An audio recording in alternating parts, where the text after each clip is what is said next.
Hey guys, welcome back to the Atlas Archives Deep Dive series, where we journey through the intricate histories and diverse geographies of nations across the globe.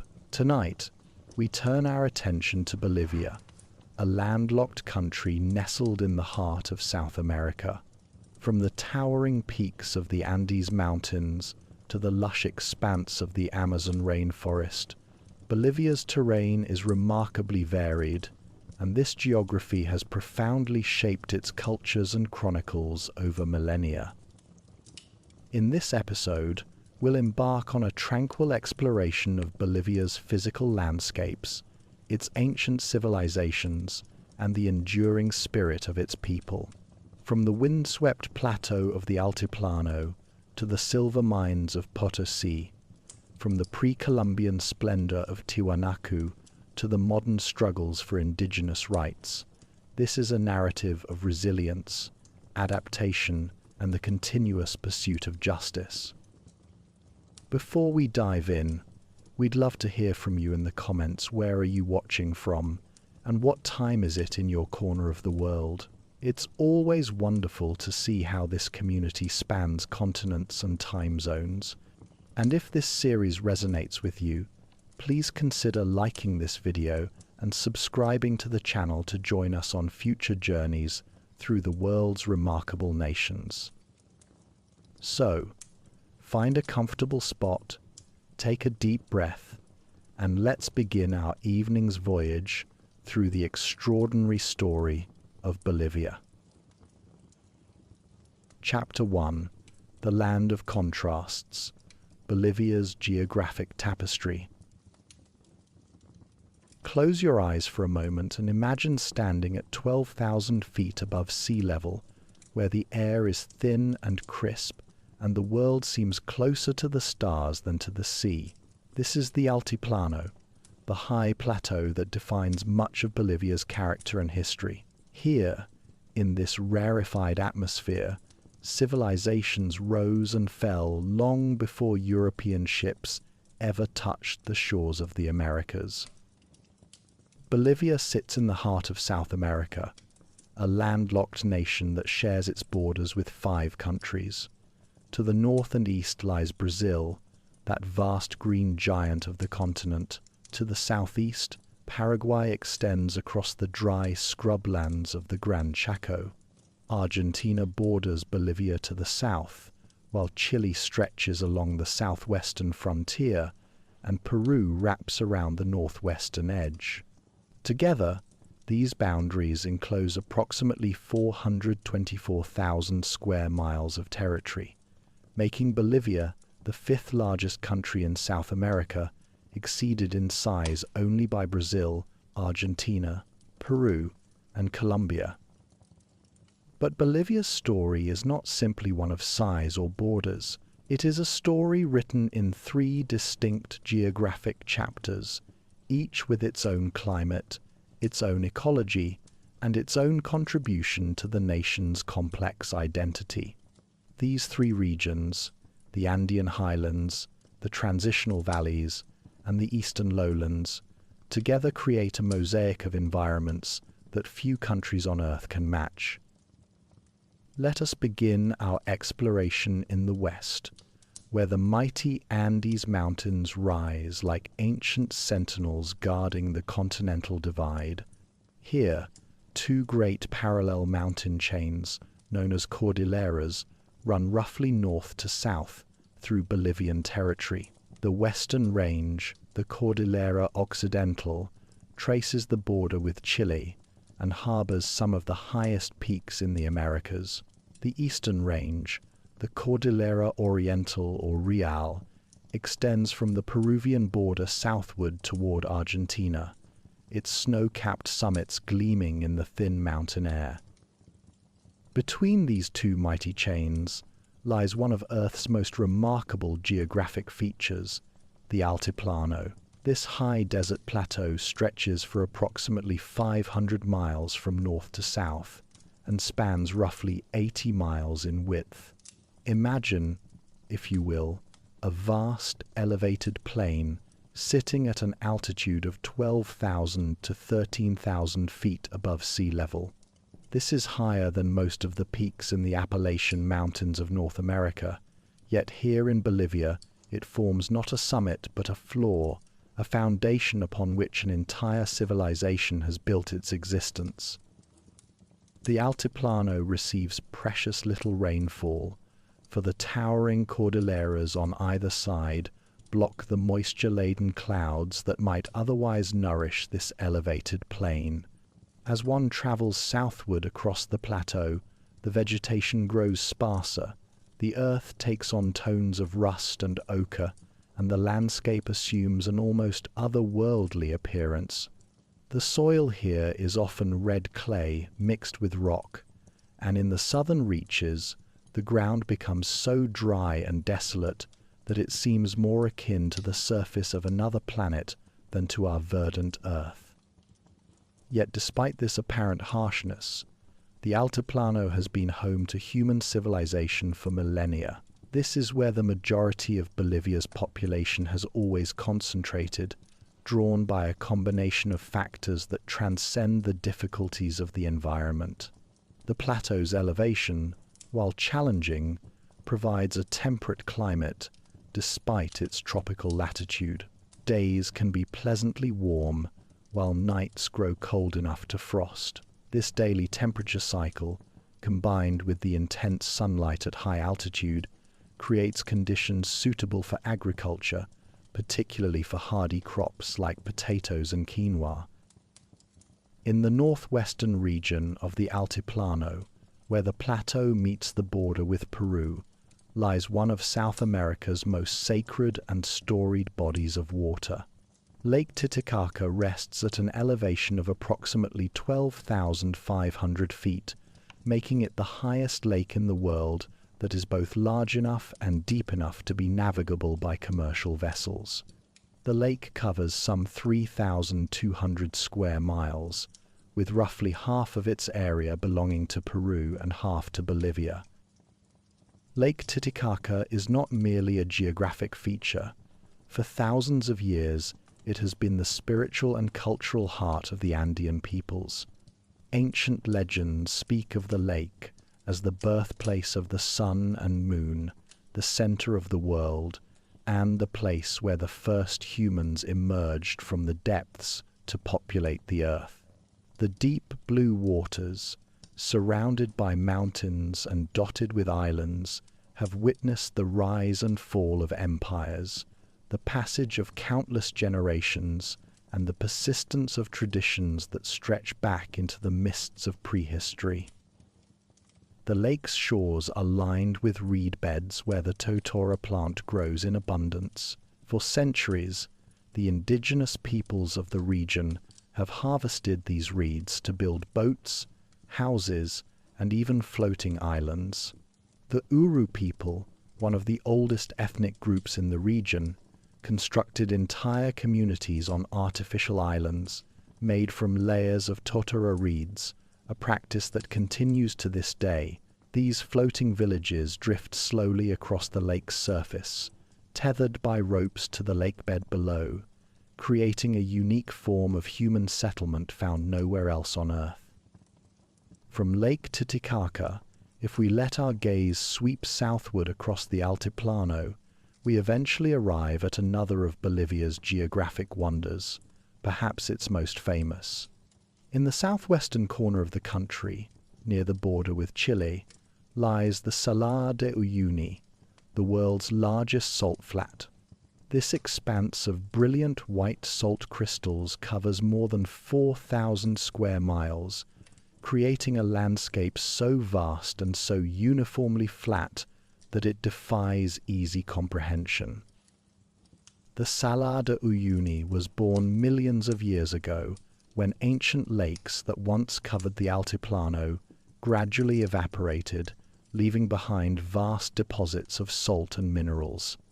During the dry season, the salt flat becomes a polygon-patterned crust of hexagonal shapes, each outlined by ridges where the salt has crystallized. But during the rainy season, when a thin layer of water covers the surface, the salar transforms into something even more extraordinary, the world's largest natural mirror. The sky and clouds reflect perfectly in the shallow water, creating the illusion that earth and heaven have merged into a single, seamless realm. Beneath this ethereal landscape lies something of great practical value to the modern world. The Salar de Uyuni contains one of the world's largest reserves of lithium, an element essential for the batteries that power everything from smartphones to electric vehicles. This underground treasure has placed Bolivia at the center of discussions about the future of renewable energy and transportation, adding a contemporary chapter to the Salar's ancient story. As we move eastward from the Altiplano, the landscape begins to change dramatically. The eastern slopes of the Cordillera Real descend into a series of valleys and canyons known as the Yungas. This name comes from the Aymara word for warm valleys, and it perfectly captures the transformation that occurs as elevation decreases and moisture increases. These valleys, carved by rivers draining eastward toward the Amazon basin, represent a transitional zone between the cold, dry heights of the Altiplano and the hot, humid lowlands of the Oriente. The Yungas region is remarkable for its biodiversity and agricultural productivity. Here, the combination of tropical latitude, varied elevation, and abundant rainfall creates ideal conditions for a wide range of crops. Coffee grows on the mountain slopes, alongside coca, bananas, citrus fruits, and a host of other plants. The vegetation becomes increasingly lush as one descends, with cloud forests clinging to the mountain sides and subtropical forests filling the valley floors. This region is also home to some of Bolivia's most important cities. Cochabamba, situated in a fertile valley, has long been known as the breadbasket of Bolivia. Sucre, the constitutional capital of the nation, rests in these highlands, its colonial architecture preserved in the temperate climate of the valleys. These cities, neither as cold as the high plateau nor as hot as the lowlands, represent something of a geographic and climatic compromise, and they have attracted significant populations throughout Bolivia's history. The road that connects La Paz, Bolivia's administrative capital perched high on the Altiplano, to the Yungas region below, is sometimes called the most dangerous road in the world. This narrow track, carved into the side of mountains, descends thousands of feet in a relatively short distance, winding through hairpin turns with sheer cliffs on one side and rock walls on the other. Fog often shrouds the road, and rain can turn it slick and treacherous. Yet this road also serves as a vivid metaphor for the geographic transition between Bolivia's highland and lowland worlds, a literal and figurative descent from the roof of the continent to its more forgiving elevations. Beyond the Yungas, as we continue our eastward journey, the land levels out into the third of Bolivia's great geographic regions, the Oriente, or Eastern Lowlands. This vast area comprises nearly 2/3 of Bolivia's total territory, yet it contains a much smaller percentage of the population. Here, the Andes are left behind, and we enter a realm of rolling plains, wetlands, and dense tropical forests. The Oriente can be subdivided into several distinct zones, each with its own character. In the far north, the Amazon rainforest extends into Bolivian territory, creating an environment of extraordinary biological richness. This is a world of towering trees draped with vines, of rivers that snake through the green canopy, of jaguars and anacondas, of hundreds of species of birds filling the air with their calls. The Amazon region of Bolivia remains sparsely populated, its vastness and remoteness having preserved much of its ecological integrity. Moving southward through the Oriente, we encounter the Llanos de Moxos, extensive tropical grasslands interspersed with wetlands and gallery forests. These plains flood seasonally, creating a dynamic landscape where water and land engage in an ancient dance. The Moxos region was once home to sophisticated pre-Columbian societies that modified the landscape through the construction of raised fields, causeways, and artificial mounds. These engineering works, many of which are still visible today, speak to the ingenuity of peoples who learn to thrive in an environment that alternates between flood and drought. In the central lowlands lies Santa Cruz, Bolivia's largest city and its economic powerhouse. Unlike the traditional highland centers of power, Santa Cruz has surged in population and influence during the 20th and 21st centuries. The city sits in a region of fertile soils and favorable climate for agriculture, and it has become the center of Bolivia's agribusiness sector, producing soybeans, sugarcane, and cattle. The culture of Santa Cruz and the surrounding lowlands differs markedly from that of the highlands, reflecting a history of different settlement patterns, different economic activities, and different relationships with the land. Further south, the Oriente transitions into the Gran Chaco, a semi-arid plain shared with Paraguay and Argentina.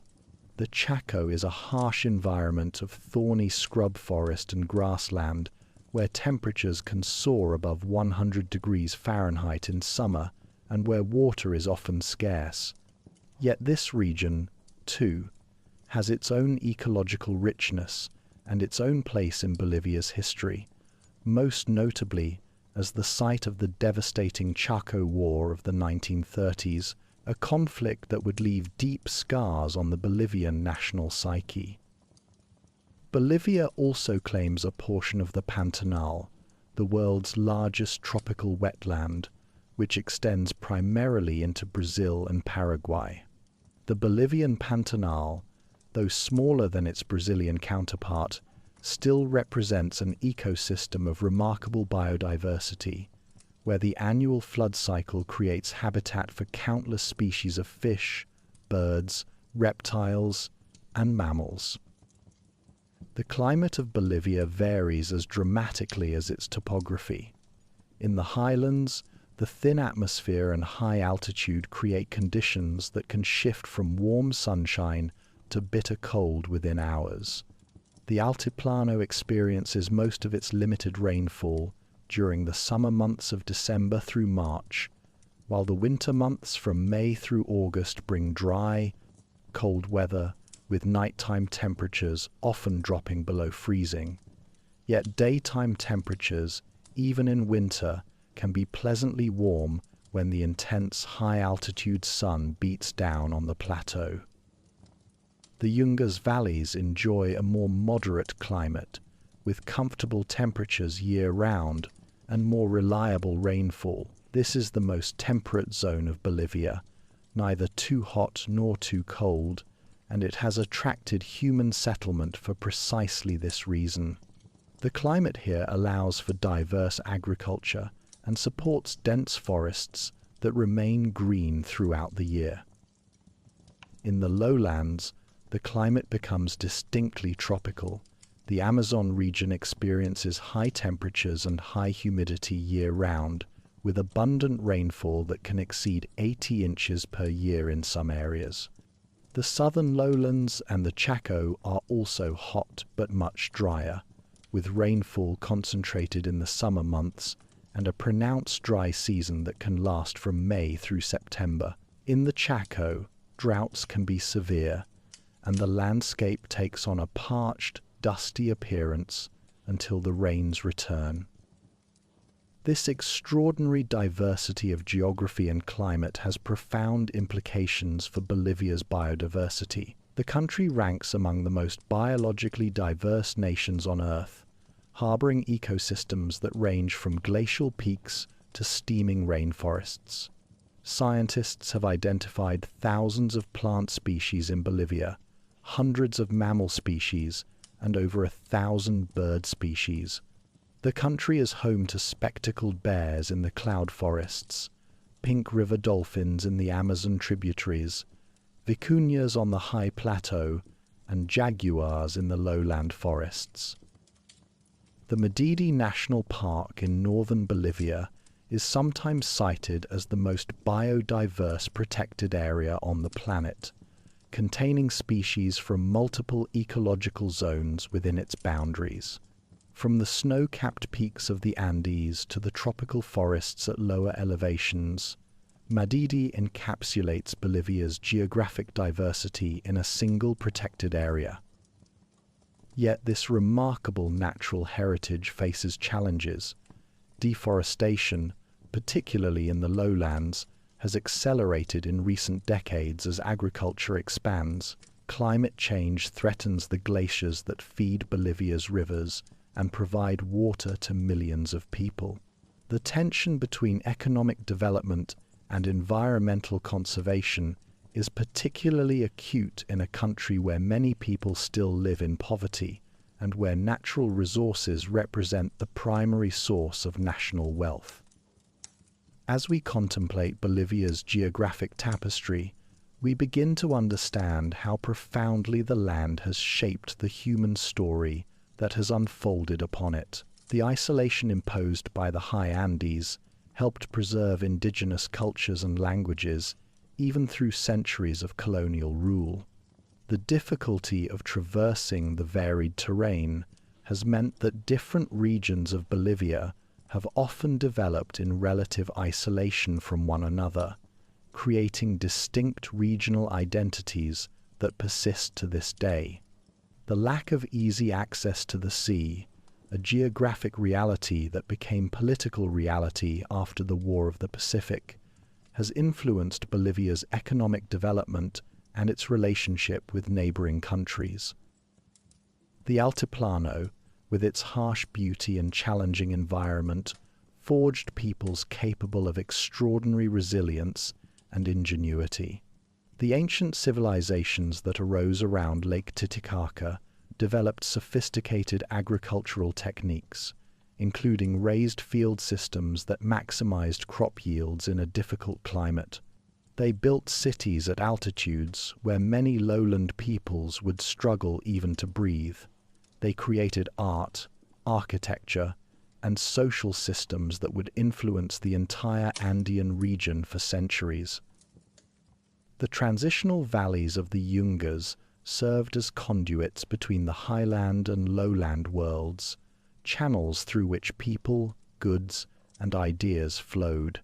These valleys, with their more forgiving climate and fertile soils, supported denser populations and served as breadbaskets for the highland cities. They also represented zones of cultural mixing, where highland and lowland traditions met and mingled.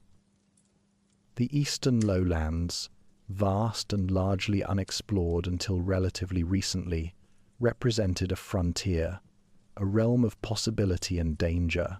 For the highland peoples, the lowlands were a source of tropical products, coca leaves, fruits, woods, and exotic animals. But they were also a barrier, a hot, humid, disease-ridden zone that discouraged expansion.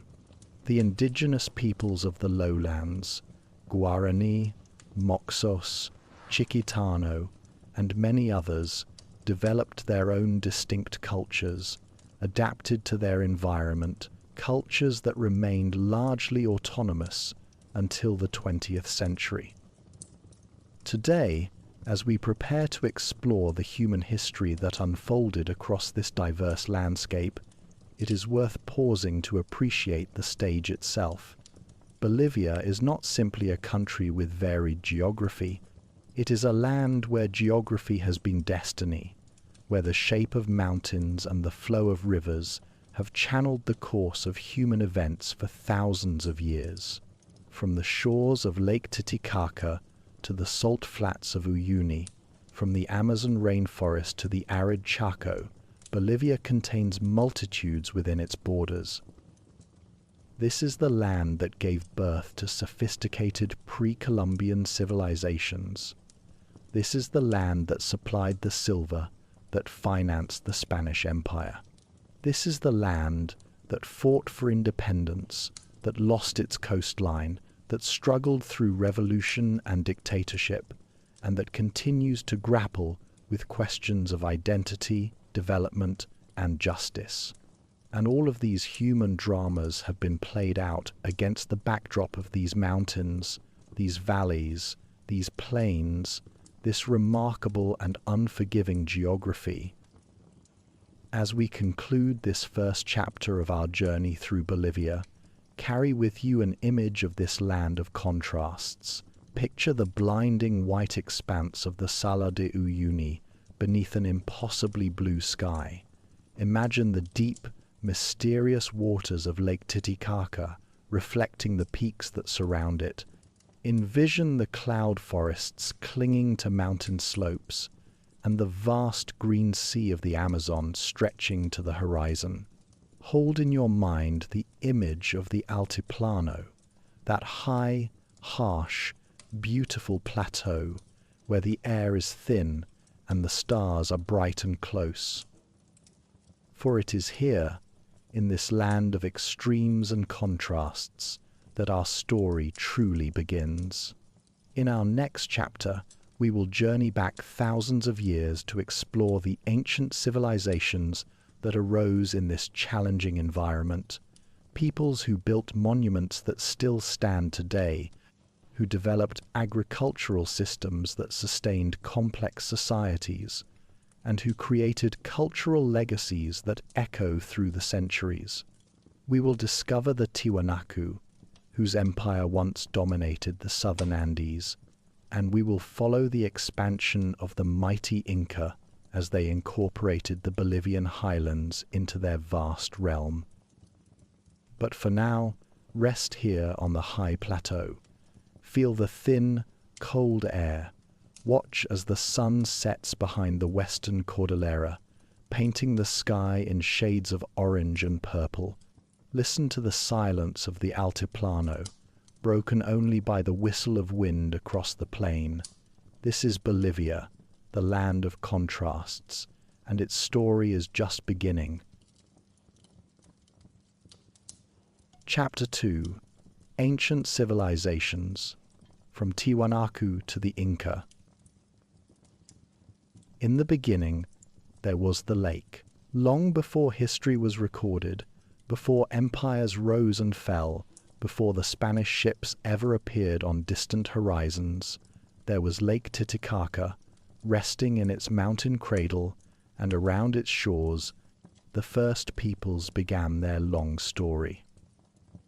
The earliest human inhabitants of the Bolivian highlands arrived many thousands of years ago, following the great herds of animals across the high plateau, seeking shelter in the caves and valleys that offered protection from the harsh winds of the Altiplano. These were hunter-gatherers, people who lived in small bands, moving with the seasons, reading the land with an intimacy we can scarcely imagine today. Somewhere around 8,000 years before our common era, a transformation began. The peoples around Lake Titicaca started to experiment with the plants that grew in this high-altitude environment. They discovered that certain tubers could be cultivated, harvested, and stored. The potato, which would one day feed much of the world, was first domesticated here, on these cold shores, by peoples whose names have been lost to time, but whose legacy lives in every field of potatoes grown today. As agriculture took root, so too did more permanent settlements. Small villages appeared, clusters of stone and adobe houses, where extended families could weather the harsh winters together. These early farmers learned to work with the challenging environment, developing techniques to protect their crops from frost, to irrigate in a land where rain was scarce, to store food through the long dry season, By 1200 years before our Common Era, something remarkable was emerging on the southern shores of Lake Titicaca. A village that had started small was beginning to grow, to organize, to build. This was Tiwanaku, and over the coming centuries, it would transform from a humble agricultural settlement into one of the most important cities in the ancient Americas. The rise of Tiwanaku was gradual, a slow accumulation of knowledge, power, and prestige that unfolded over more than a millennium. Around the year 110 of our Common Era, the city began to take on new significance. The population was growing, and with it came social complexity. Leaders emerged, priests who could interpret the will of the gods, artisans who could work stone and metal with growing sophistication. Between the years 600 and 800, Tiwanaku underwent a dramatic transformation. This was the city's golden age, when massive construction projects reshaped the landscape. Imagine the scene. Thousands of workers cutting enormous blocks of stone from distant quarries, transporting them across the Altiplano, using rollers and ropes, fitting them together with such precision that even today, centuries later, a knife blade cannot be slipped between the joints. The Akapana pyramid rose in the ceremonial center of the city, a terraced structure that climbed toward the sky in 7 levels. This was no mere pile of stone. It was a sacred mountain, a symbolic representation of the peaks that surrounded the city, a place where earth and heaven could meet. Water flowed through carefully engineered channels within the pyramid, emerging in fountains and pools that may have represented the sacred springs from which life itself flowed. Nearby stood the Kalasasaya Temple, a rectangular enclosure surrounded by massive standing stones. Within this sacred precinct, priests could observe the movements of the sun and stars, tracking the passage of the seasons with remarkable precision. The temple was aligned to celestial events, its gateway framing the sunrise on the equinoxes, connecting the rhythms of human life to the grand cycles of the cosmos. And then there was the gateway of the sun, a single massive block of stone carved with intricate designs. At its center stood the figure of a deity, often called the staff god, holding 2 staffs and surrounded by winged attendants. This image would become iconic, reproduced on pottery and textiles throughout the Tiwanaku sphere of influence.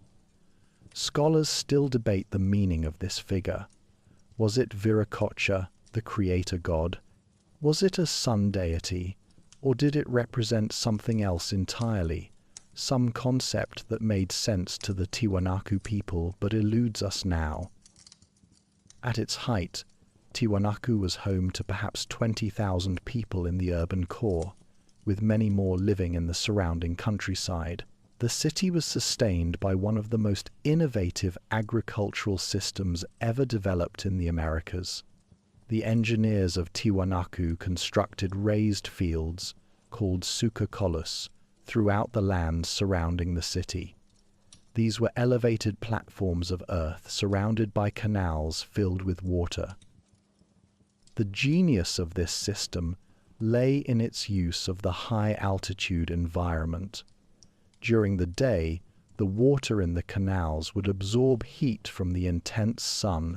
At night, when temperatures plummeted and frost threatened to kill the crops, this stored heat would radiate from the water, creating a microclimate around the raised fields that protected the plants. The canals also provided habitat for fish and aquatic plants, adding protein and nutrients to the agricultural system. It was an elegant solution to a harsh climate, and it allowed Tiwanaku to support a large population in an environment that might otherwise have permitted only scattered villages. But Tiwanaku was more than just a city. It was the center of an empire, or perhaps more accurately, a vast sphere of cultural and economic influence. Tiwanaku pottery, with its distinctive designs and colors, has been found hundreds of miles from the capital. Tiwanaku architectural styles appeared in distant regions, whether this represents military conquest, trade relationships, religious pilgrimage, or some combination of all three, remains a matter of scholarly debate. The people of Tiwanaku were master stone workers. They quarried andesite, a hard volcanic stone, from sources miles away and transported blocks weighing many tons to their construction sites. They developed sophisticated techniques for working this stone, creating not only monumental architecture but also exquisite sculptures. Standing stones, called stelae, depicted human figures covered in intricate carvings. The Bennett stela, the largest of these sculptures, stands over 24 feet tall and is covered with representations of ritual objects and supernatural beings. The Tiwanaku people also worked in metal. They crafted objects from copper, bronze, silver, and gold. They created elaborate headdresses, ritual vessels, and personal ornaments that speak to both technical skill and aesthetic sophistication. The metal workers of Tiwanaku understood alloys, creating bronze by combining copper and tin, producing a material harder than either metal alone. The religion of Tiwanaku appears to have centered on the worship of celestial deities and the forces of nature. Mountains were sacred, as were the lake and the water sources that sustained life in this arid land. Human sacrifice was practiced, though perhaps not on the scale seen in some other ancient American civilizations. Archaeological evidence suggests that offerings of llamas and other animals were more common, along with libations of corn, beer, and the burning of precious goods. For several centuries, Tiwanaku thrived. It was a beacon of civilization in the high Andes, a place where art, religion, agriculture, and engineering reached remarkable heights. But around the year 1000, something began to go wrong. The climate was changing. Rainfall patterns shifted and drought gripped the region. The Suca colus, which had sustained the population for so long, began to fail as water sources dried up. The population of Tiwanaku began to decline. People moved away, seeking better conditions elsewhere. The great construction project stopped. The pilgrims who had once flocked to the city's temples found other destinations.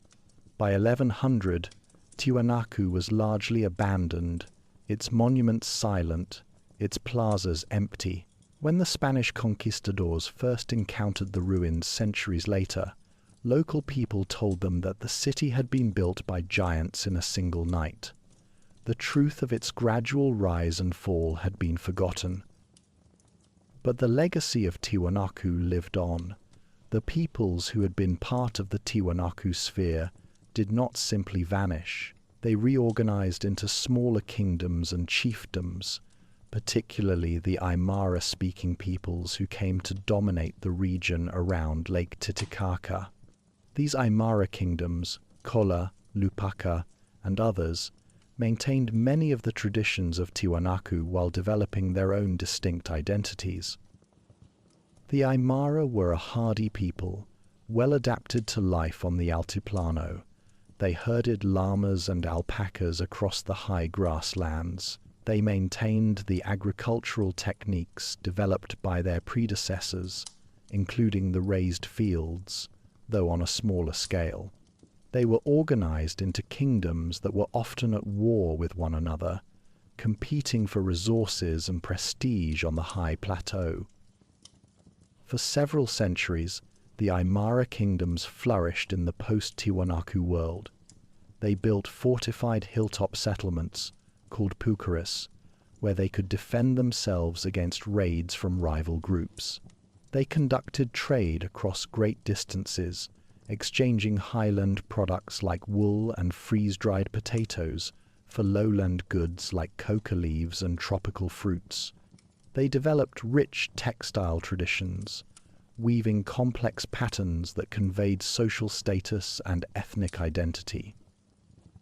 But in the 15th century, a new power began to make itself felt in the highlands. Far to the north, in the valley of Cuzco in what is now Peru, the Inca people had begun an extraordinary expansion under the leadership of the Emperor Pachacuti Inca Yupanqui, who came to power in 1438.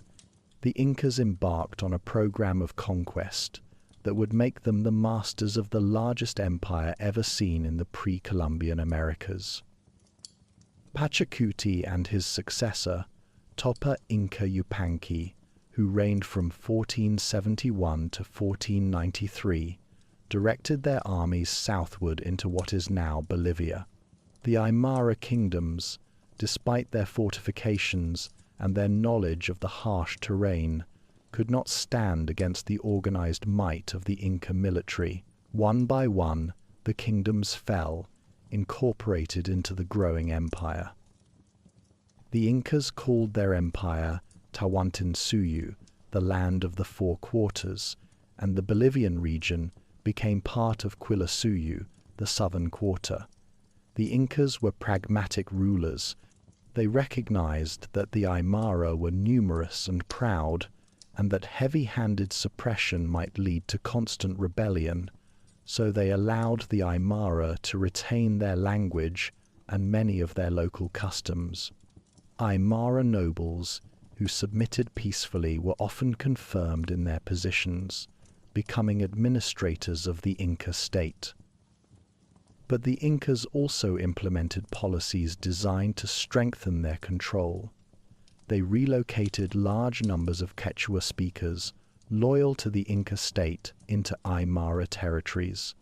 These colonists, called mitame, served as garrisons and as examples of proper Inca culture. The Incas also built an extensive road network throughout the highlands, allowing their armies and administrators to move quickly across the vast distances of the empire. The Inca presence brought changes to the Bolivian highlands. New temples were built, dedicated to Inti, the sun god who was the patron deity of the Inca royal family. New agricultural terraces were constructed on mountainsides, extending the area under cultivation. The Incas organized labor on a massive scale, requiring subject peoples to contribute work time to state projects, a system called mita. This labor built roads, temples, storehouses, and agricultural works. Despite their power in the highlands, the Incas never fully conquered the lowlands of what is now eastern Bolivia. The tropical forests and plains were home to peoples with different ways of life, hunters and shifting cultivators who melted into the jungle when Inca armies approached. The Incas built fortresses on the edge of the lowlands, but these marked the limits of their effective control rather than staging grounds for further expansion. By the early 16th century, the Inca Empire had reached its greatest extent. It stretched from modern Colombia in the north to central Chile in the south, encompassing millions of subjects speaking dozens of languages. The highland regions of Bolivia were among the most densely populated parts of this vast realm. The mines around Potosí were already being worked, though their true wealth would not be fully exploited until the Spanish colonial period. And then, from across the ocean, came strangers. In 1524, Portuguese explorers became the first Europeans to reach the fringes of the Inca Empire. Less than a decade later, Spanish conquistadors, led by Francisco Pizarro, would arrive in force. The ancient world of the Andes, the world of Tiwanaku and the Aymara and the Inca, was about to be shattered by contact with a civilization that had developed on the other side of the globe. As we close this chapter on the ancient civilizations of Bolivia, pause for a moment to reflect on the depth of this history. For thousands of years, sophisticated societies developed in these highlands, adapting to one of the most challenging environments on Earth. They built cities that still inspire awe. They developed agricultural systems of remarkable ingenuity.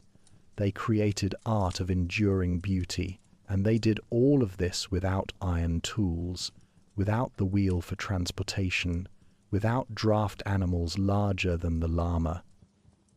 The Gateway of the Sun still stands at Tiwanaku, weathered by centuries but unbroken. The terraces built by Inca engineers still cling to mountainsides. The Aymara and Quechua languages, spoken by millions today, connect the present directly to this ancient past. The story of Bolivia did not begin with European contact. It began millennia before, on the shores of a sacred lake, with peoples who learned to thrive where survival itself was a challenge. Chapter 3: Colonial Shadows, Spanish Rule and Independence. The Spanish arrived like a storm, sweeping across the Andes with steel and horses and diseases against which the indigenous peoples had no defense. In 1532, Francisco Pizarro and his small band of conquistadors began their conquest of the Inca Empire, and within a few short years, one of the largest empires the Americas had ever seen lay shattered. The region that would become Bolivia fell under Spanish control during this initial wave of conquest. It was designated as part of the Viceroyalty of Peru and became known as Upper Peru, or Charcas, to distinguish it from the coastal and central Peruvian regions. The Spanish established administrative centers in the indigenous cities, imposing their own governmental structures over the existing social order. In 1538, the Spanish founded the city of Chuquisaca, which would later be renamed Sucre. This city, nestled in the fertile valleys of the Yungas region, became the seat of the Royal Audiencia of Charcas, the highest judicial and administrative authority in Upper Peru.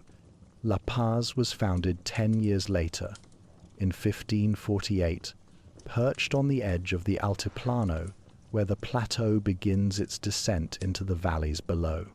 Cochabamba followed in 1571, established to serve as an agricultural center to supply the growing colonial cities. But it was a discovery made in 1545 that would define Bolivia's colonial history and shape its destiny for the next 3 centuries. In that year, an indigenous prospector named Diego Hualpa was searching for an escaped llama on the slopes of a mountain in the southern highlands. According to legend, he built a fire to keep warm during the cold Andean night, and in the morning he found that the heat had melted the very rock itself, revealing streams of pure silver. The mountain was Cerro Rico, the Rich Mountain, and it contained the largest deposit of silver ore ever discovered in the New World. Within months of the discovery, Spanish prospectors and administrators descended upon the region.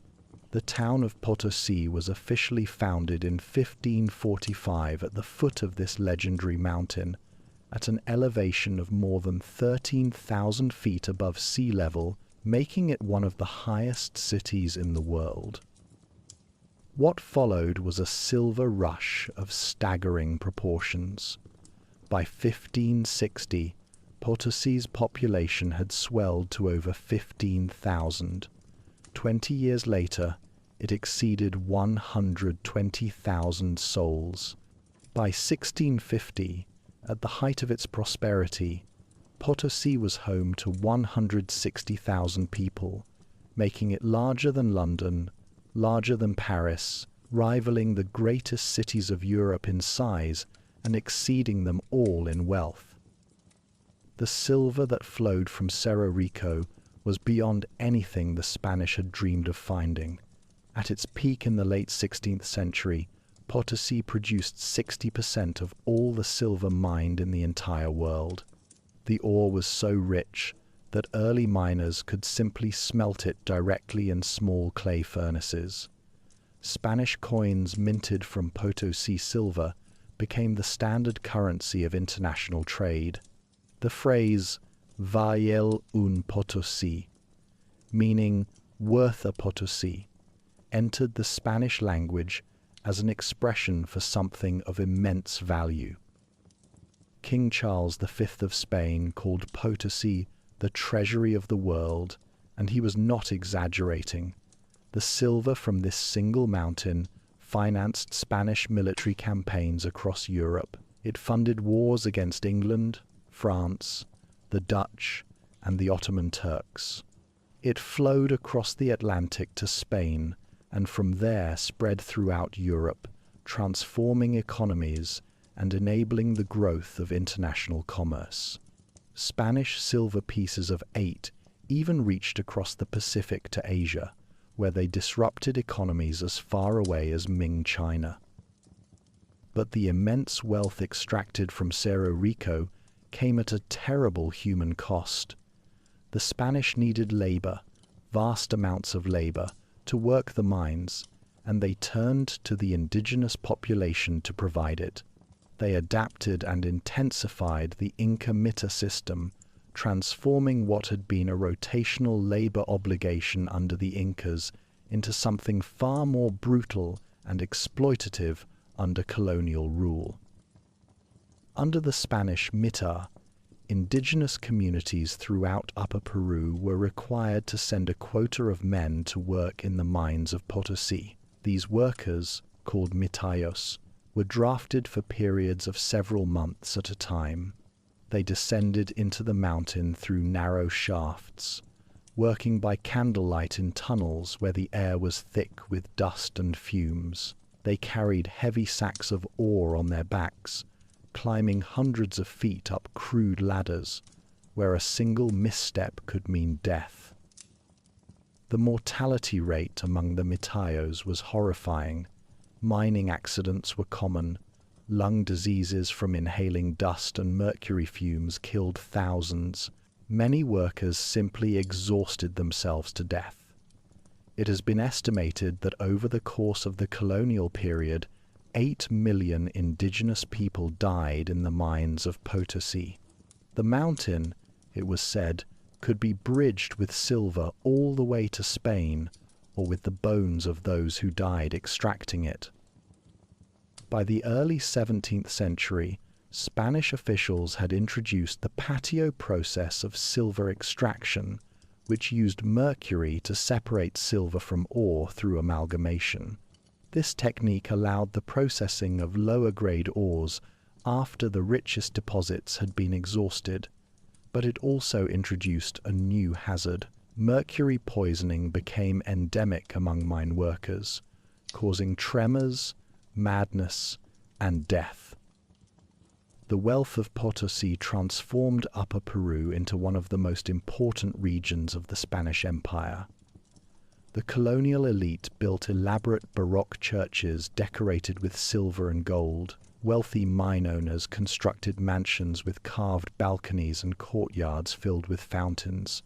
The Casa de la Moneda, the royal mint where silver was transformed into coins, was one of the largest and most impressive buildings in the Americas. Yet beneath this facade of prosperity lay a society built on brutal exploitation and rigid racial hierarchy. At the top were the Peninsulares, Spaniards born in Europe, who held the highest positions in government and church. Below them were the Criollos, people of Spanish descent born in the Americas, who often accumulated great wealth but were excluded from the highest ranks of power. The vast majority of the population consisted of indigenous people who were subjected to forced labor, heavy taxation, and systematic discrimination. For more than 2 centuries, this system persisted. The Spanish maintained their control through a combination of military force, administrative efficiency, and manipulation of existing social divisions. They played different indigenous groups against one another. They co-opted some indigenous leaders, making them intermediaries between the colonial state and their communities. They used the Catholic Church as an instrument of cultural transformation, suppressing indigenous religions while preserving just enough of the old ways to maintain social stability. But resentment simmered beneath the surface. In the late 18th century, this resentment finally exploded into open rebellion. The spark was lit by a man named José Gabriel Condorcanqui, a wealthy indigenous noble who claimed descent from the last Inca emperor. In 1780, he took the name Tupac Amaru II and launched the largest indigenous uprising in the history of Spanish America. Tupac Amaru's rebellion began in the highlands of Peru but quickly spread into Upper Peru. The rebel leader captured and executed corrupt Spanish officials, abolished oppressive taxes, and called for an end to the mita system. He claimed to act in the name of the Spanish king, purging corrupt administrators and restoring justice. But his movement increasingly took on the character of a war for indigenous liberation.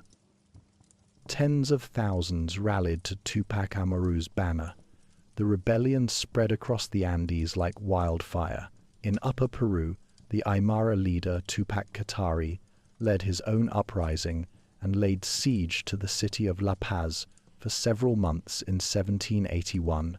The colonial authorities were terrified that they would lose control of the entire region between Cuzco and Potosí, cutting off the flow of silver that sustained the empire. In the end, superior Spanish military organization and internal divisions among the rebels led to the uprising's defeat. Tupac Amaru was captured in March of 1781 and taken to Cuzco. There, in a public square, he was forced to watch as his wife, Micaela Bastidas, and his sons were executed before his eyes. Then he himself was tortured, drawn and quartered, and beheaded. His body parts were displayed throughout the region as a warning to others who might dare to rebel. But the rebellion had shaken the foundations of Spanish rule. The authorities implemented some reforms, abolishing the most hated aspects of the colonial system. Yet they also tightened their grip, attempting to suppress indigenous culture and identity. The wearing of indigenous clothing was banned. The Quechua and Aymara languages were prohibited in official contexts. The very memory of the Inca was to be erased. These attempts at cultural suppression failed. The indigenous peoples of Upper Peru maintained their languages, their communities, their sense of identity. And less than 3 decades after Tupac Amaru's execution, new forces were stirring, forces that would ultimately lead to independence from Spain. In 1809, when news reached Upper Peru that Napoleon had invaded Spain and placed his brother on the Spanish throne, the people of Chuquisaca and La Paz rose in rebellion. These were among the first uprisings in what would become the Spanish-American Wars of Independence. Though quickly suppressed by loyalist forces, they marked the beginning of the end for Spanish rule in the region. What followed were 16 years of bitter warfare. Revolutionary armies from Buenos Aires attempted repeatedly to liberate Upper Peru but were driven back. The region became a battleground between royalist and patriot forces, with control shifting back and forth. The highland areas, remote and rugged, became the domain of guerrilla fighters who kept the revolutionary spirit alive even when regular armies had been defeated. The decisive victories came from the north, where Simón Bolívar, the great liberator, had been systematically defeating Spanish forces throughout northern South America. In 1824, one of Bolívar's generals, Antonio José de Sucre, won the Battle of Ayacucho in Peru, effectively ending Spanish military power in the region. On August 6, 1825, a Congress assembled in Chuquisaca and formally declared independence. The new nation was named Bolivia in honor of Simón Bolívar, who had inspired and guided the liberation movement. Bolívar himself visited the new country and briefly served as its first president. Sucre, his trusted general, became Bolivia's second president. The moment was full of hope and possibility. After nearly 3 centuries of colonial rule, the people of Upper Peru were finally free to determine their own destiny. The mines of Potosí, nearly exhausted after centuries of exploitation, no longer sent their wealth to Spain. The indigenous peoples, who had borne the heaviest burdens of the colonial system, looked forward to a more just society. Yet independence would bring its own challenges and disappointments. The colonial social structure remained largely intact, with power concentrated in the hands of a Creole elite. The indigenous majority remained marginalized and impoverished. The borders of the new republic were uncertain, and neighbors eyed Bolivian territory with acquisitive intent. The silver that had once made Potosí legendary was running out, and Bolivia would need to find new sources of wealth and stability. But on that August day in 1825, as the Declaration of Independence was read aloud in Chuquisaca, all of that lay in the future. For the moment, there was celebration. The Spanish flag came down, and a new flag, bearing the colors of the new republic, rose in its place. Bolivia had been born, and though the road ahead would be difficult, the people faced it as citizens of their own nation rather than subjects of a distant empire.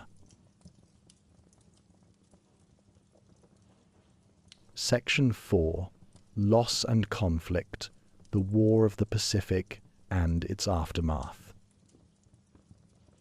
The early decades of independence were not kind to Bolivia.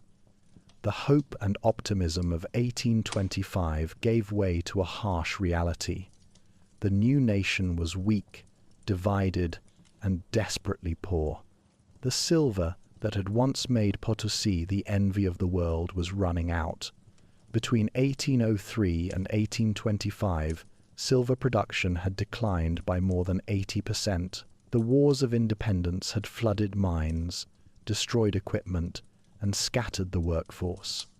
By the time the first national census was taken in 1846, Bolivia could count more than 10,000 abandoned mines scattered across its territory.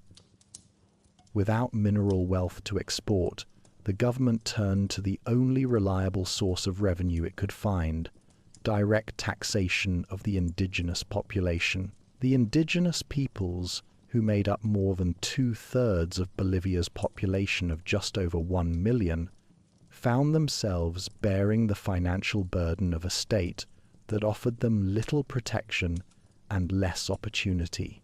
The colonial social order remained largely intact. A small elite of European descent controlled the land, the mines, and the government, while the vast majority lived in poverty and marginalization. Political instability became the defining characteristic of the new republic. Military strongmen, called caudillos, seized power through coups and ruled until the next ambitious general could unseat them. Constitutions were written and rewritten with dizzying frequency. Between 1825 and 1840, Bolivia cycled through a dozen presidents and nearly as many constitutions. Democratic principles existed on paper, but rarely in practice. Juan Caudillo did manage to bring a period of relative stability and prosperity. Marshal Andrés de Santa Cruz ruled from 1829 to 1839, and under his leadership, Bolivia enjoyed its most successful years of the early independence era. Santa Cruz implemented economic reforms, reorganized the government, and brought some measure of order to the chaotic political landscape. He was ambitious, perhaps too ambitious. Looking at the fractured states of South America, he dreamed of recreating something of the old Inca unity. In 1836, Santa Cruz succeeded in unifying Peru and Bolivia into the Peru-Bolivian Confederation. For a brief moment, it seemed that a new power might emerge in South America, one that could rival Argentina, Brazil, or Chile. But the neighboring countries viewed this confederation with alarm. Chile, in particular, saw it as a threat to the regional balance of power. Chilean and Peruvian rebel armies invaded, and in 1839, at the Battle of Yungay, the Confederation was decisively defeated. Santa Cruz fled into exile, and his grand vision died with the Confederation. The collapse of the Confederation marked a turning point. For the next 40 years, Bolivia descended into an even deeper spiral of coups, short-lived governments, and endemic political violence. Each new caudillo promised reform and stability, and each was overthrown by the next ambitious officer. The country's infrastructure decayed, its economy stagnated, its international standing diminished. Bolivia was becoming known as one of the most unstable nations in a continent not noted for political tranquility. Yet Bolivia still possessed one asset that neighboring countries envied: its Pacific coastline. The territory of Antofagasta, on Bolivia's southwestern border with Chile, was a harsh, arid region, part of the Great Atacama Desert. Few people lived there, and the land itself seemed barren and worthless. But beneath the surface of this desert lay vast deposits of sodium nitrate, commonly called saltpeter, a mineral that could be used as fertilizer and in the manufacture of explosives.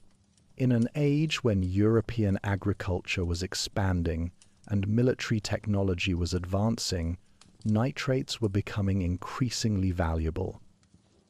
The problem was that Bolivia lacked the capital and technology to exploit these resources. Chilean and British companies stepped in, establishing operations along the coast, mining the nitrates, and shipping them to markets around the world.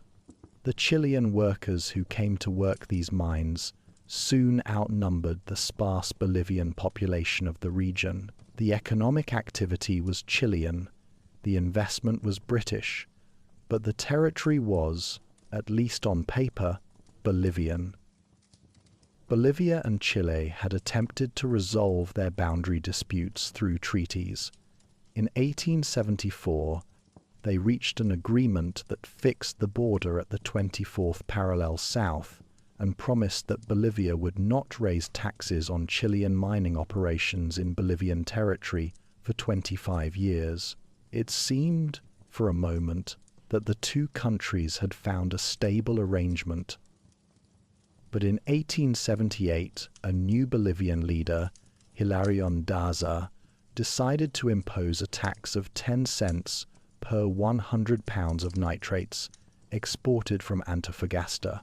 The Chilean mining companies protested, arguing that this violated the 1874 treaty. Daza wavered, suspended the tax briefly, then reimposed it. When the Antofagasta Nitrate and Railway Company refused to pay, Daza cancelled their mining contract and announced that the company's assets would be seized and auctioned. Chile's response was swift and decisive. On February 14, 1879, Chilean warships appeared in Antofagasta harbor.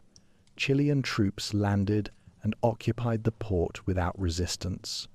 Most of the population was Chilean anyway, and there was little opposition. Bolivia immediately declared war and invoked its secret alliance with Peru, signed 6 years earlier, in 1873. Peru, caught between its treaty obligations and its desire to avoid conflict, attempted to mediate, but Chile demanded Peruvian neutrality, and Peru could not abandon its ally. On April 5, 1879, Chile declared war on both Bolivia and Peru. What followed was a catastrophe for Bolivia. The War of the Pacific, as it came to be called, exposed every weakness of the Bolivian state. The army was poorly equipped and badly led. Hilarión Daza proved to be not only corrupt but militarily incompetent. The Bolivian forces in the coastal territory were quickly overwhelmed by the better organized Chilean military. Within months, Chile had occupied all of Bolivia's coastal territory. In May of 1880, Chilean forces landed further north in Peru and marched south. At the Battle of Tacna on May 26th, a combined Bolivian-Peruvian army faced the Chileans. The battle was a disaster. The Allied forces were routed, and the fall of the nearby port of Arica the following month marked the effective end of Bolivian participation in the war. The Bolivian troops, demoralized and defeated, withdrew to the highlands.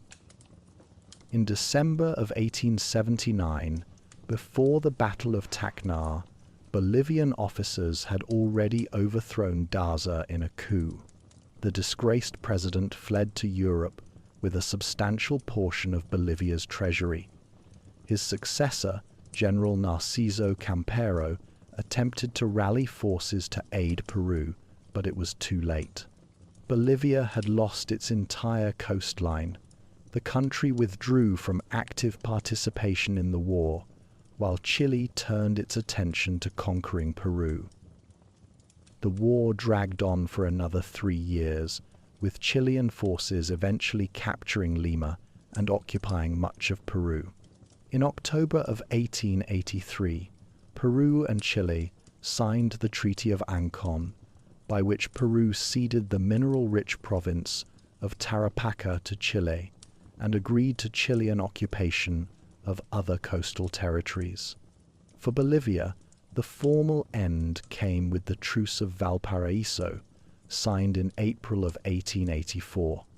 Under its terms, Chile retained control of all of Bolivia's coastal territory, including the vital port of Antofagasta and the surrounding nitrate fields. For 2 decades, this truce remained in effect, with the final territorial arrangements unresolved. Finally, in 1904, Bolivia and Chile signed a peace treaty that made the loss permanent. Bolivia ceded all rights to its former coastal territory. In exchange, Chile agreed to build a railroad connecting La Paz to the Chilean port of Arica and guaranteed Bolivia freedom of transit for its goods through Chilean ports.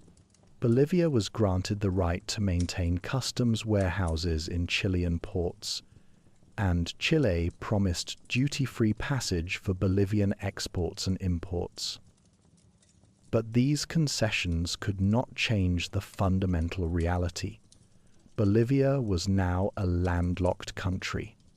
The psychological and economic impact of this loss has reverberated through Bolivian history ever since. Bolivians speak of their lost coastline with a sense of grief and injustice that has not diminished in more than a century. Every Bolivian schoolchild learns that their country once had access to the sea. Every March 23rd, Bolivia observes the Day of the Sea, commemorating what was lost. Bolivian maps often show the lost coastal territory in a different color, labeled territory lost to Chile. The phrase Bolivia demands its sovereign access to the ocean remains a rallying cry of Bolivian nationalism. The loss of the coast was not merely symbolic. The nitrate fields of the Atacama became a major source of wealth for Chile in the decades that followed. Bolivia lost not only the territory but also the economic potential it represented.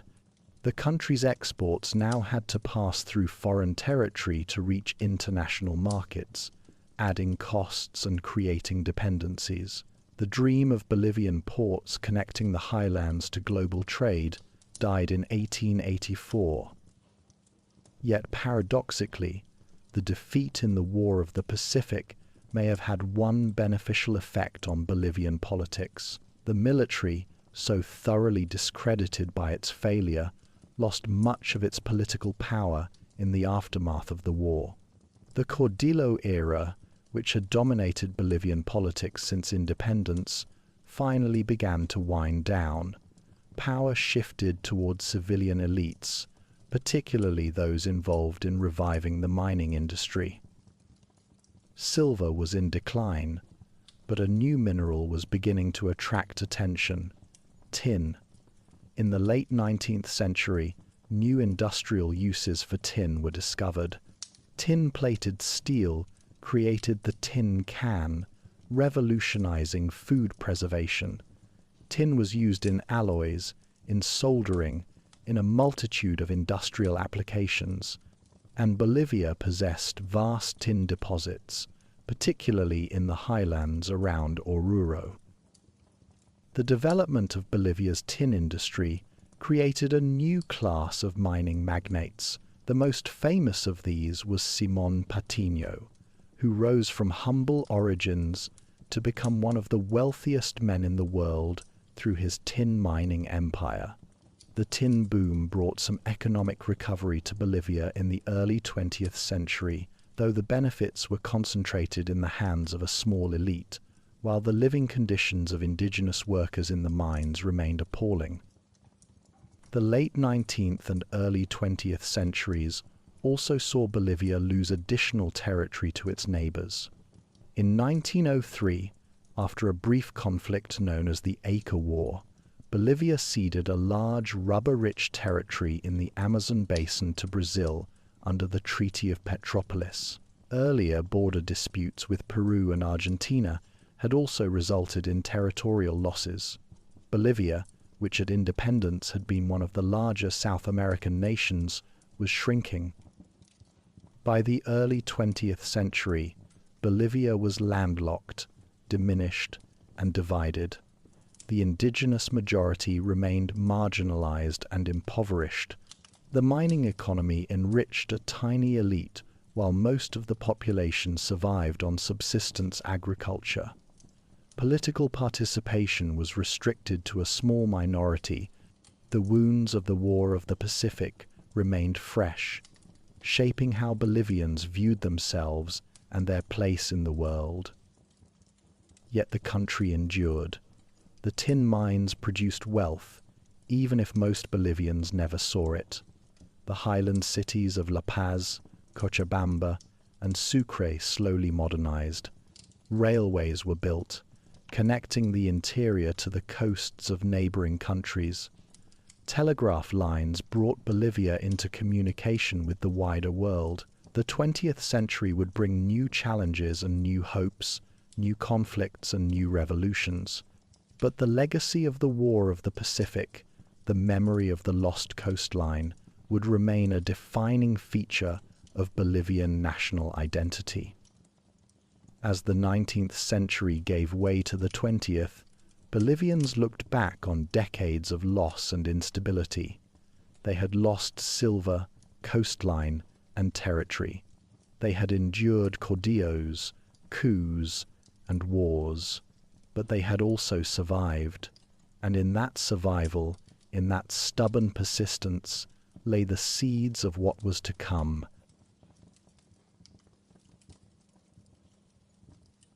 Chapter 5: 20th Century Turbulence, Revolution and Transformation.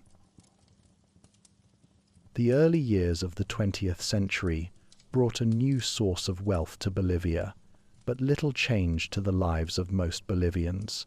Tin had replaced silver as the nation's primary export, and a new class of mining barons had replaced the old silver aristocrats.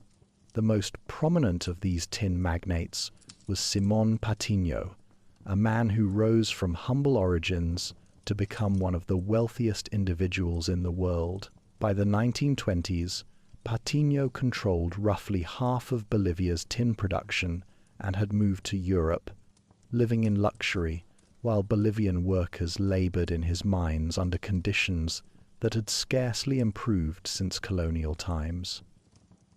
The tin oligarchy, as this small group of wealthy mine owners came to be known, dominated Bolivian politics and economics.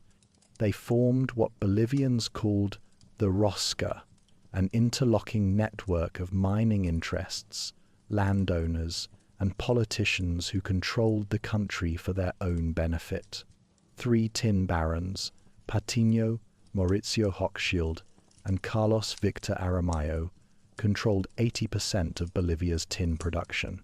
They worked closely with foreign investors, particularly British and American interests, shipping Bolivia's wealth abroad while the majority of Bolivians remained trapped in poverty. The Liberal Party governments that dominated the first third of the 20th century applied laissez-faire economic policies that enriched the elite while doing nothing to address the desperate conditions of the indigenous majority. The indigenous peoples, who still constituted the bulk of Bolivia's population, remained excluded from political participation, denied education and economic opportunity, and bound to the land under systems that resembled the feudalism of medieval Europe. Those who worked in the mines faced primitive and dangerous conditions. Those who worked on the great haciendas, the huge agricultural estates, lived in near serfdom, owing labor and tribute to landowners, just as their ancestors had owed labor to Spanish overlords. By the 1930s, pressure for change was building. The worldwide economic depression hit Bolivia hard as demand for tin collapsed and prices plummeted. Workers and intellectuals began to question a system that seemed to serve only the wealthy few. The military, too, was growing restive, with reform-minded junior officers chafing under commanders who seemed more interested in suppressing their own people than defending the nation. And then came another war, another defeat, another national humiliation that would shake Bolivia to its foundations. The Chaco War, fought between Bolivia and Paraguay from 1932 to 1935, was a conflict over the Gran Chaco, that vast, inhospitable wilderness of scrubland and swamp that lay along Bolivia's southeastern border. The region was largely uninhabited, brutally hot, and plagued by disease, snakes, and scarcity of water. It was sometimes called the Green Hell. Bolivia believed the Chaco might contain rich oil deposits. Both countries had maintained military outposts in the disputed region for years, and tensions had simmered throughout the 1920s. In 1932, these tensions exploded into full-scale war. Bolivia seemed to have every advantage. Its population was 3 times larger than Paraguay's. Its army was better equipped, trained by German military advisors, and supplied with modern weapons purchased with loans from American banks. Bolivia even deployed tanks and aircraft to the Chaco. But none of these advantages proved decisive. The Bolivian soldiers, mostly indigenous conscripts from the high Andes, were utterly unprepared for warfare in the lowland heat and humidity. They died by the thousands from disease, dehydration, and snake bites, as well as from Paraguayan bullets. The war was sometimes called the War of Thirst, because water was so scarce that soldiers fought as desperately over wells as over strategic positions. At the Battle of Boquerón in September of 1932, Paraguayan forces surrounded a Bolivian garrison and cut it off from water. When the well became filled with bodies and the garrison finally surrendered, survivors were so dehydrated that they believed the bottle-shaped trees of the Chaco had somehow swallowed their comrades. The Paraguayan forces, by contrast, were fighting on terrain more familiar to them. Their commanders, many of whom had gained combat experience in the First World War, employed mobile tactics and rapid flanking maneuvers that consistently outmaneuvered the more conventionally minded Bolivian generals. The Paraguayans were also more homogeneous as a fighting force and fought with a national unity and determination that the Bolivians, with their deep ethnic and social divisions, could not match. The war dragged on for 3 brutal years. Bolivia threw resources and men into the conflict, but nothing seemed to work. The death toll mounted horrifically. By the time a truce was finally arranged in June of 1935, approximately 52,000 Bolivian soldiers had died, representing about 2% of the entire national population. Paraguay had lost 36,000 men, an even higher proportion of its smaller population. More soldiers died from disease than from combat. The Chaco's indigenous peoples were nearly exterminated, as both sides suspected them of spying for the enemy. When the peace treaty was finally signed in Buenos Aires in July of 1938, Paraguay was awarded 3/4 of the disputed territory. Bolivia received a corridor to the Paraguay River and a port, but these were poor consolation for the catastrophic defeat. And in a bitter irony, when oil companies later explored the region thoroughly, they found no significant petroleum deposits. The war had been fought over an illusion. The Chaco War's impact on Bolivia was profound and long-lasting. The military had been discredited once again, its incompetence and corruption exposed. The political elite was blamed for leading the nation into a disastrous conflict to serve the interests of international oil companies. Young officers and soldiers who returned from the war, having seen their comrades die needlessly in that green hell, questioned everything about Bolivian society. They came to be known as the Chaco generation, and they would not accept the old order. In 1936, a military coup brought reformist officers to power. These new leaders, influenced by the experiences of war and by the socialist and nationalist movements that were sweeping Latin America, began to challenge the dominance of the tin oligarchy. They gave legal recognition to indigenous communities, promulgated a new progressive constitution, and even nationalized the holdings of Standard Oil, which was accused of having secretly supplied oil to Paraguay during the war. These early attempts at reform were incomplete and short-lived, but they planted seeds that would eventually flower. In 1941, a new political movement was born, the Movimiento Nacionalista Revolucionario, known by its initials MNR, or in English as the Revolutionary Nationalist Movement. Founded by middle-class intellectuals and professionals, the MNR called for economic nationalism, social reform, and an end to the oligarchy's stranglehold on power.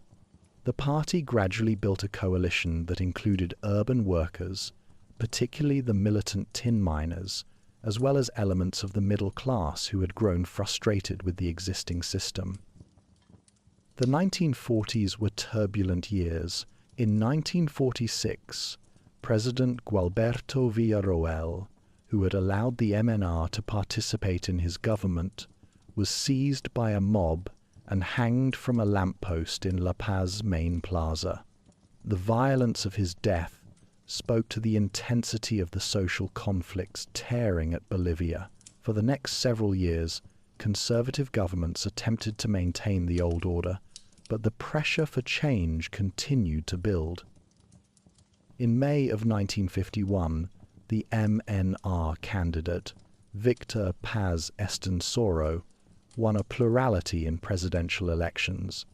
The tin oligarchy and the military, terrified at the prospect of an MNR government, refused to allow Paz Estenssoro to take office. Instead, they installed a military junta.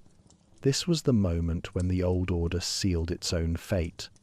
By denying the MNR victory at the ballot box, the oligarchy ensured that the MNR would have no choice but to take power through revolution. On April 9th, 1952, the revolution began. It started when the Minister of the Interior, General Antonio Seleme, turned against the junta and mobilized the national police in support of the MNR. Workers and miners took up arms, distributed by MNR organizers. For 3 days, La Paz became a battlefield. Armed miners who had traveled from the highlands joined urban workers in street fighting against the army.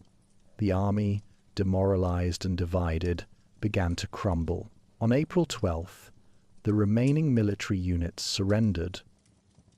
The defeated soldiers were forced to parade through the streets of La Paz in their underwear, guarded by triumphant mine workers. It was a moment of symbolic reversal, the powerful brought low, the oppressed victorious. Victor Paz Estenssoro returned from exile in Buenos Aires and assumed the presidency. The crowd that greeted him chanted not only his name, but also the demands that had animated the revolution: nationalization of the mines and agrarian reform.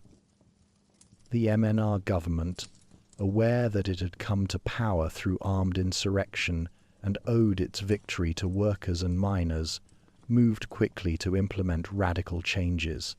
In June of 1952, just weeks after taking power, the government established universal suffrage.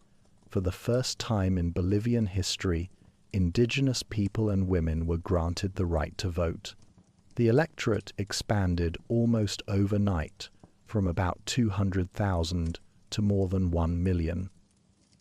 On October 31st, 1952, the government nationalized the 3 largest tin mining companies, those controlled by Patino, Hochschild, and Aramayo. The decree created a new state corporation, Comibol, to manage approximately 2/3 of Bolivia's mining industry. Workers were given representation in mine management, a degree of control that was unprecedented. The oligarchy that had dominated Bolivia for half a century was broken. The most far-reaching reform came in August of 1953, when the government enacted the Agrarian Reform Decree. This legislation attacked the very foundation of Bolivia's rural social structure. Before the reform, 72% of the agricultural population, mostly indigenous peasants, worked on just 3% of the land. Huge haciendas, some encompassing thousands of acres, were controlled by a tiny land-owning elite who worked their estates with indigenous labor that lived in conditions barely distinguishable from serfdom. The agrarian reform sought to redistribute this land to the peasants who actually worked it. The large estates were to be broken up, with land given to peasant families. Indigenous communities were granted legal recognition and protection. The reform was meant to transform Bolivia from a nation of landless peasants into one of small farmers. In practice, implementation was slow and uneven, but the symbolic and social impact was enormous. For the first time since the Spanish conquest, indigenous Bolivians were being included in the national project as citizens rather than subjects. The 1952 revolution has been called one of the three great social revolutions in 20th century Latin America, alongside the Mexican Revolution of 1910 and the Cuban Revolution of 1959. The MNR government attempted to create a new Bolivia, one that would incorporate the indigenous majority, break the power of the oligarchy, and build a more just and modern society. But revolutions are easier to begin than to complete. The MNR was a coalition of diverse groups with different visions for Bolivia's future. The left wing of the party, led by Labour leader Juan Lechin, demanded radical change and workers' control.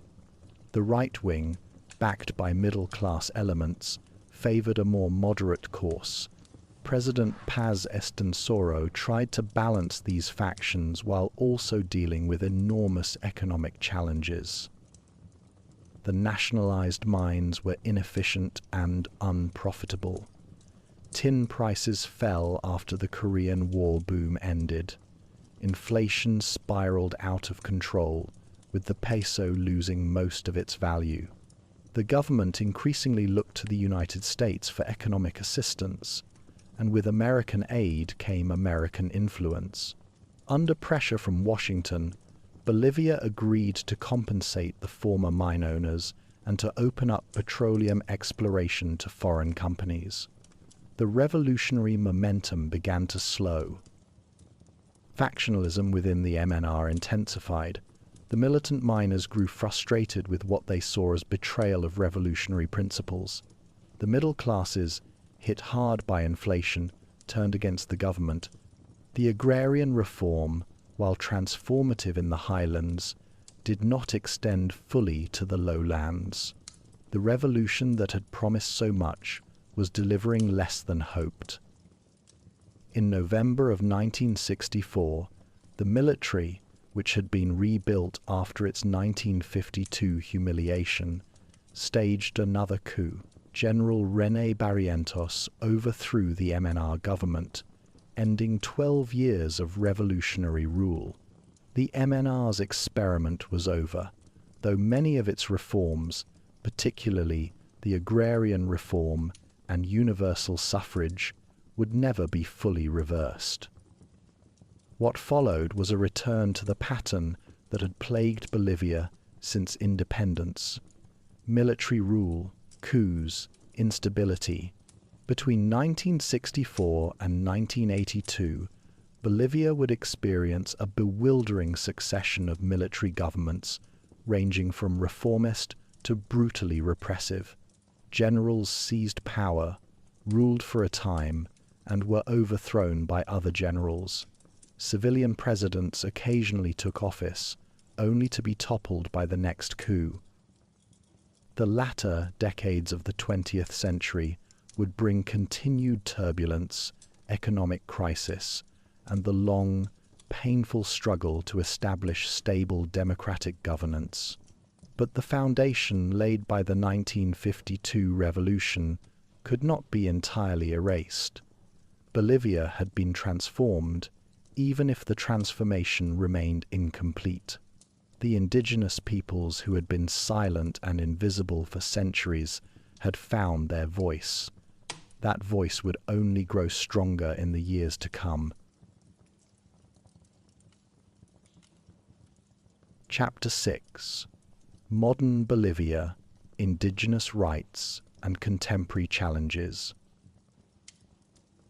The final decades of the 20th century brought Bolivia full circle through cycles of hope and disappointment that had characterized its history since independence.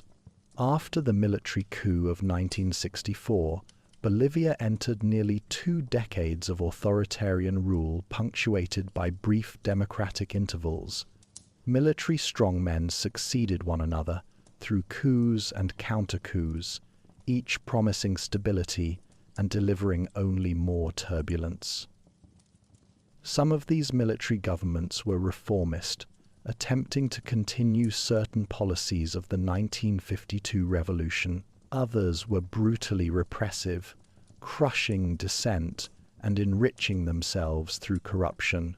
But all of them faced the same fundamental problems: an economy dependent on mineral exports, whose prices fluctuated wildly, a society deeply divided along ethnic and class lines, and regions with divergent interests and identities that resisted control from La Paz. In the 1970s and 80s, a new factor entered the equation: cocaine.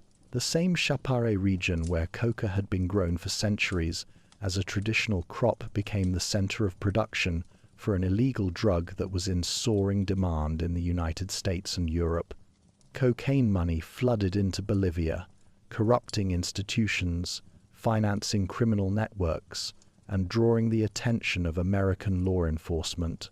The United States, fighting its war on drugs, pressured Bolivia to eradicate coca cultivation, offering aid in exchange for aggressive suppression of coca farmers. For the coca growers, mostly indigenous farmers who had grown the plant for traditional uses and as a cash crop, this felt like another form of imperialism, another attempt by foreigners to dictate how Bolivians should live. By the early 1980s, the economy was in ruins. Hyperinflation reached staggering levels, with prices doubling every few weeks. The currency became essentially worthless. People carried money in wheelbarrows to buy basic necessities. The mining sector, still not recovered from the inefficiencies of the 1950s, was collapsing as tin prices plummeted on world markets. In 1985, the government closed many state-owned mines, throwing tens of thousands of workers into unemployment. The mining communities that had been the vanguard of Bolivia's revolutionary movements were devastated. Yet from crisis came opportunity. In 1982, after years of military rule, democracy was restored. The transition was fragile and uncertain, but it held. Civilian presidents took office through elections rather than coups. The pattern of military intervention that had defined Bolivian politics for more than a century finally, tentatively, began to break. It was a remarkable achievement, even if the problems facing the new democracy seemed almost insurmountable. The 1980s and 90s saw Bolivia adopt neoliberal economic policies promoted by international financial institutions. State-owned enterprises were privatized, trade was liberalized, foreign investment was welcomed. These policies brought some stability and modest growth, but they also increased inequality and did little for the indigenous majority, who remained marginalized and impoverished. The benefits of economic liberalization flowed primarily to the urban elite and foreign corporations, while rural and indigenous communities saw little improvement in their lives. But something was stirring in those communities. Indigenous organizations that had begun to form in the wake of the 1952 revolution were growing stronger and more assertive. Indigenous intellectuals were articulating visions of a plurinational Bolivia that would recognize and respect indigenous cultures, languages, and forms of governance. The movements had many names: Catarismo, named after Tupac Katari, the Aymara leader who had besieged La Paz in 1781. These movements looked back to Bolivia's indigenous past, to the great civilizations of Tiwanaku and the Inca, and saw in that history a source of pride and legitimacy. In the Chapare region, coca growers organized powerful unions to resist American-backed eradication efforts.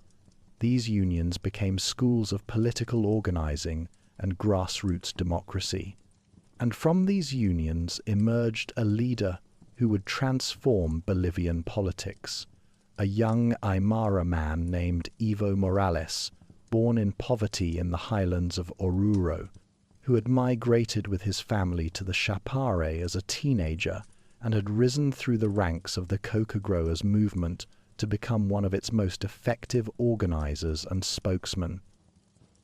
In the early 2000s, a series of popular uprisings shook Bolivia to its foundations. In 2000, the Cochabamba water war erupted when the government privatized the city's water system and a foreign corporation raised prices dramatically. Citizens took to the streets, blocked roads, and fought police until the government was forced to reverse the privatization. In 2003 and 2005, massive protests erupted over plans to export Bolivia's natural gas through Chilean ports. The specter of Bolivia's most valuable resource flowing through the territory that Chile had seized in the War of the Pacific ignited passions across the country. The protests brought down 2 presidents in rapid succession. These uprisings revealed the depth of popular anger at neoliberal policies and foreign corporate control of Bolivia's resources. They also demonstrated the power of grassroots social movements and opened space for radical alternatives to the existing political system. Into that space stepped Evo Morales and his party, the Movement Towards Socialism, known by its Spanish initials MAS, which also means more in Spanish, a fitting name for a party that promised more justice, more equality, more respect for indigenous peoples. In December of 2005, Morales won the presidential election with 54% of the vote, the first time since the restoration of democracy that any candidate had won an outright majority. It was a historic moment. Evo Morales became the first person from Bolivia's indigenous majority to be elected president. On January 22, 2006, he was inaugurated twice. First in a traditional ceremony at the ancient ruins of Tiwanaku, where, dressed in indigenous garments and standing before the gateway of the sun, he declared the beginning of a new era for indigenous peoples, and then in a formal ceremony in La Paz. His words at Tiwanaku resonated through Bolivia and beyond. Today begins a new era for the native peoples of the world. It was a declaration that echoed down through the centuries, connecting the present to that ancient city by the lake, to the Aymara kingdoms, to Tupac Amaru and Tupac Katari, to all the indigenous peoples who had resisted and endured through 500 years of colonialism and marginalization.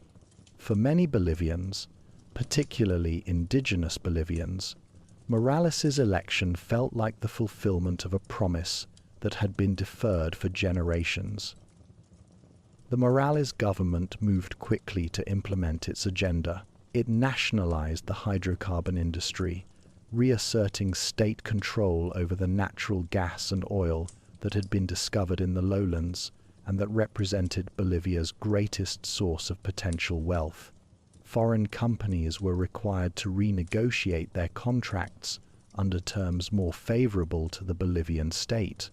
The revenues from gas and oil were directed towards social programs, cash transfers to the elderly and to families with children in school, literacy campaigns, expanded healthcare, infrastructure projects in long-neglected rural areas. A new constitution was drafted through a constituent assembly and approved by referendum in 2009. This constitution declared Bolivia a plurinational state, recognizing the existence of multiple nations within its borders, each with its own language, culture, and forms of self-governance. It granted unprecedented rights to indigenous communities, enshrined environmental protections, and gave the state greater control over natural resources. It allowed Morales to run for re-election, which he did successfully in 2009 and 2014, each time with increased margins of victory. The economic results were impressive. Bolivia's economy grew steadily during the Morales years. Extreme poverty declined significantly. The indigenous peoples who had been invisible and voiceless for so long were now visible in government, in media, in public spaces. Indigenous languages were taught in schools. The Wifala, the rainbow-checkered flag of the indigenous peoples of the Andes, flew alongside the national flag on government buildings. It seemed, for a time, that Bolivia was finally creating a more just and inclusive society. Yet the Morales presidency was not without contradictions and controversies. The government's development policies often clashed with environmental concerns and with indigenous communities. Plans to build roads through protected areas and to expand resource extraction into indigenous territories created tensions with some of the same movements that had brought Morales to power. Critics accused the government of becoming authoritarian, of concentrating power, of favoring certain indigenous groups over others. The relationship between the government and the autonomous social movements that had been its base grew strained. In the eastern lowlands, particularly in the department of Santa Cruz, opposition to Morales remained strong. The region's elite, largely of European descent and economically tied to agribusiness and commerce, viewed Morales's indigenous socialist project with alarm. They called for regional autonomy, and some even spoke of secession. The racial and regional divisions that had always existed within Bolivia, the gulf between highland and lowland, between indigenous and mestizo and white, remained powerful forces. In 2019, when Morales sought a fourth term despite constitutional limits, and after a controversial court decision allowing him to run, protests erupted. When irregularities were reported in the election results, the protests intensified. The military and police withdrew their support, and Morales resigned and left the country. The political crisis that followed was bitter and polarizing, with supporters and opponents of Morales offering starkly different interpretations of what had occurred. But whatever the controversies of his final year in office, Morales's impact on Bolivia was profound and lasting. He had demonstrated that an indigenous person could not only be elected president, but could govern effectively. He had presided over significant reductions in poverty and improvements in social indicators. He had changed the national conversation about identity, rights, and justice. The Bolivia of 2019 was fundamentally different from the Bolivia of 2005.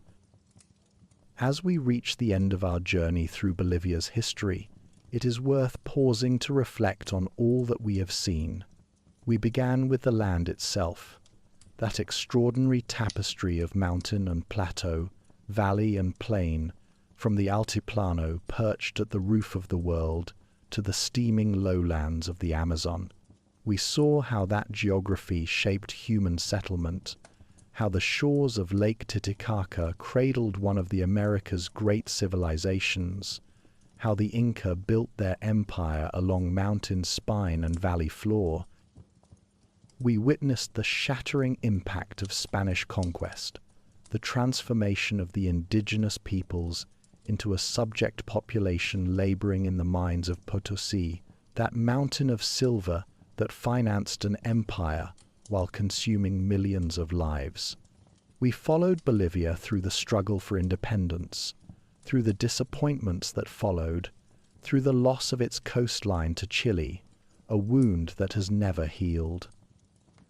We saw the Great Revolution of 1952, that moment when miners and workers took up arms and remade their country, establishing universal suffrage, nationalizing the mines, breaking up the great estates.